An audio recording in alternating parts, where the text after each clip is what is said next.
मनुष्य संसार में जन्म लेकर अपने पूर्व जन्म में किए गए पुण्य और पाप के अच्छे बुरे फल को भोगता है।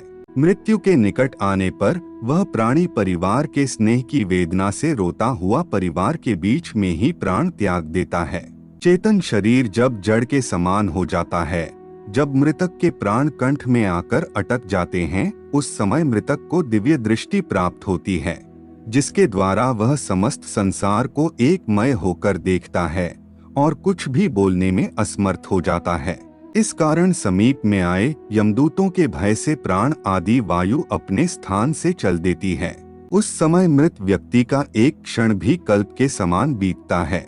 100 बिच्छुओं के काटने से जो पीड़ा होती है, वैसी ही व्यथा श्वासों के निकलते समय होती है। यमदूतों के भय से उस जीव के मुख से लार और फेन गिरने लगता है। पापी मनुष्य के प्राण गुदा मार्ग से तथा पुण्यकारी व्यक्तियों के प्राण मुख से निकलते हैं। प्राण निकलते समय प्राणियों को यमदूत मिलते हैं, जो क्रोध से लाल नेत्र वाले, भयानक मुख, पास और दंड को लिए, नग्न शरीर, दांतों को पीसते, ऊपर को उठे केश वाले, कौवे के समान काले, टेढ़े मुख वाले, विशाल नखरूपी शस्त्र वाले यमदूत वहां आकर उपस्थित रहते हैं। उन दूतों को देखकर भय से वह प्राणी मल मूत्र त्याग करने लगता है।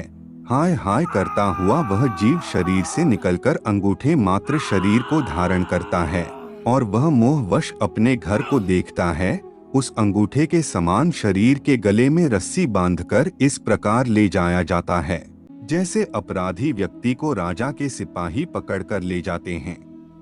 यमलोक ले जाते समय यमदूत प्राणी को बार बार नरकों के भयानक दुखों का वर्णन बारंबार करते हैं। वह कहते हैं कि हे दुष्ट, तू शीघ्र चल, तुझे यमराज के घर जाना है। शीघ्र ही हम सब तुझे कुंभीपाक नामक नरक में ले जाएंगे। उस समय जो मनुष्य दुरात्मा होते हैं, उसे यमदूत अपने पाश बंद में जकड़कर मारते हैं, और जो पुण्यकारी होते हैं उन्हें स्वर्ग के पार्षद अपने लोक को सुख पूर्वक ले जाते हैं। उन यमदूतों के धमकाने से उसका हृदय टूट सा जाता है।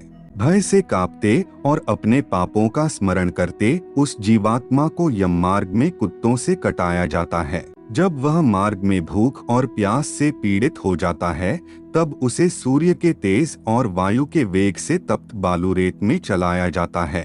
वह छाया और विश्राम रहित मार्ग में चलने से असमर्थ हो जाता है। तब उस जीव को कोड़ों से मारकर यमदूत घसीटते हुए यमलोक ले जाते हैं।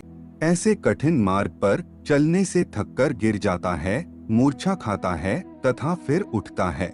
इस प्रकार वह जीव अंधकारमय यमलोक में पहुंचाया जाता है। वे यमदूत उसको घोर नरक की यातना दिखाते हैं। यमलोक में पहुंचकर वह जीव यमराज के दर्शन करता है तथा घोर नरकों की यातना को देखकर यमराज की आज्ञा से फिर मनुष्य लोक में आता है। इससे आगे उस जीवात्मा के साथ क्या क्या घटित होता है, यह हम आपको गरुड़ पुराण के अगले भाग में बताएंगे।